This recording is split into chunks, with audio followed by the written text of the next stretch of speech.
Hello my dear students, इस video में Haryana judiciary के लिए एक लोकल बेयर एक्ट कर लेते हैं। तो कुछ पॉइंट आज करेंगे, तो ऐसे करके 10-10 मिनट में हम 40 मिनट्स में इस बेयर एक्ट को कंप्लीट कर देंगे। और यदि आपने ये 40 मिनट्स अच्छे से लगा लिए और उसके साथ अपना बेयर एक्ट एक बार रीड आउट कर लिया तो पूरा हो जाएगा। ठीक है, तो सबसे पहले चलते हैं कि एमसीक्यूज कहाँ से आते हैं और इम्पोर्टेंट पॉइंट्स कौन से हैं। तो सबसे पहले कि बेयर एक्ट का पूरा नाम क्या है। तो बेयर एक्ट का पूरा नाम है the Haryana urban break it control of rent and eviction break it act 1973। ये एक्ट नंबर है 11। इसको हरियाणा के गवर्नर ने असेंट 25 अप्रैल 1973 को दी। फिर उसके बाद है इसका ऑफिशियल गजट में पब्लिकेशन 27 अप्रैल 1973 को किया। ठीक है, उसके बाद इसमें टोटल 24 सेक्शंस हैं। और अब आते हैं कि इंपॉर्टेंट सेक्शन कौन कौन सी हैं। तो सबसे पहले सेक्शन 1। तो सेक्शन 1 में इस बेयर एक्ट का नाम क्या है जो हमने ऑलरेडी कर लिया है। फिर इसके क्लोज 2 और क्लोज 3 में कि ये कहाँ लागू होगा, कहाँ लागू नहीं होगा। तो ये कंटोनमेंट एरिया पे लागू नहीं होगा। नंबर दूसरी बात, ये ऐसी बिल्डिंग पे लागू नहीं होगा जिसका कंस्ट्रक्शन कंप्लीट हो चुका है। ठीक है, कब होता है, यदि ये बेयर एक्ट लागू हुआ उस दिन या उसके बाद 10 ईयर्स तक, ठीक है, कंस्ट्रक्शन कंप्लीट होता है, वहां पर ये बेयर एक्ट के प्रोविजंस लागू नहीं होंगी। सेक्शन 1 ये कहती है। अब सेक्शन 2 का टाइटल है डेफिनेशन, सेक्शन 3 का टाइटल है एग्जम्पशन, सेक्शन 4 कहता है डिटर्मिनेशन ऑफ फेयर रेंट। ठीक है, तो डिटर्मिनेशन ऑफ फेयर रेंट, तो ये फेयर रेंट कौन डिसाइड करेगा, कंट्रोलर डिसाइड करेगा। ये टेनेंट या फिर ओनर यदि कोई भी एप्लीकेशन देता है उस पर डिसाइड होता है, और जिस दिन एप्लीकेशन दी थी उसी डेट से लागू होगा।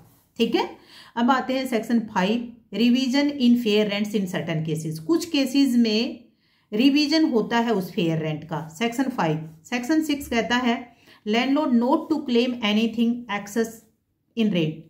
रेंट जो डिसाइड हुआ है उससे ज्यादा लैंडलॉर्ड रिसीव नहीं कर सकता, सेक्शन 6 कहती है। Section 6A deposit of rent, यदि लैंडलॉर्ड रेंट लेने से मना कर देता है तो टेनेंट उस रेंट को कंट्रोल अथॉरिटी के पास जमा करवा देगा। जिस दिन उसने जमा करवा दिया है वो पे किया समझा जाएगा। अब आते हैं 7 में, यदि जितना फेयर रेंट डिसाइड हुआ था उससे ज्यादा फेयर रेंट दे दिया गया है तो उसको रिकवर करवाया जा सकता है, सेक्शन 7 कहते हैं।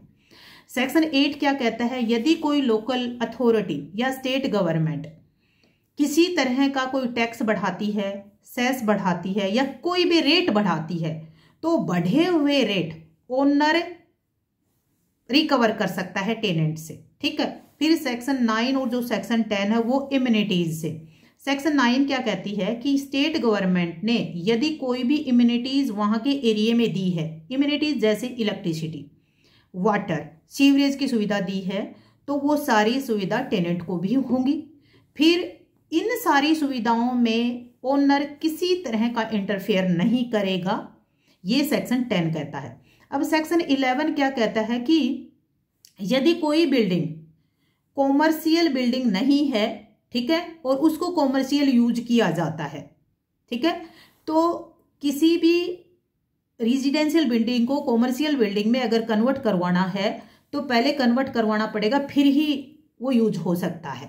ठीक है, उसके बाद 12, अगर बिल्डिंग में किसी तरह की रिपेयर की जरूरत है और टेनेंट ओनर को एप्लीकेशन देता है कि ये रिपेयर करवा दीजिए और वो एक विद इन टाइम रिपेयर करवाने में ओनर फेल होता है तो वो खुद अपने खर्चे पर करवा सकता है और वो खर्चा रेंट से काट लेगा। ठीक है, सेक्शन 12।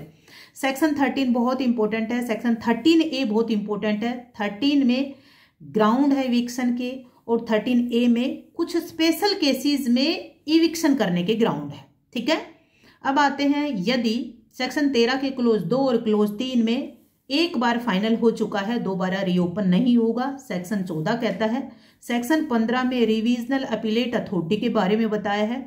सब सेक्शन 16 क्या कहता है कि किसी भी विटनेस को बुलाना है तो सम्मन करने का और विटनेस को बुलाने का सेम पावर है, सेम प्रोसीजर है जो सीपीसी में है। ठीक है, कोस्ट सेक्शन 17 कहता है कि किससे कोस्ट लिया जाएगा, कौन सी प्रॉपर्टी से लिया जाएगा। ठीक है, ये सारा अथॉरिटी डिसाइड करेगी। फिर सेक्शन 18 क्या कहता है, education of order. Section 19 institution and disposal of application की बात करता है। Section 20 power to transfer proceeding की बात करता है। और section 20A transfer of proceeding and filing of appeal and revision against order of subordinate to district जज। Section 21 landlord and tenant to furnish particulars. 22 penalties, power to make rule 23, repeal 24। अब आते हैं कि इसमें मोस्ट इंपोर्टेंट सबसे पहले कौन सी याद करनी है आपको, सेक्शन 1 से लेकर 5 तक कंप्लीट करना है आपको, ठीक है।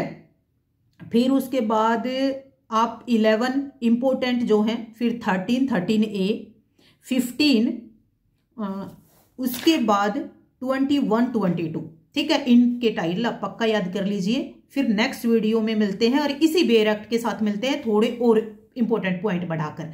बाय, जय हिंद, जय भारत, बेस्ट ऑफ लक।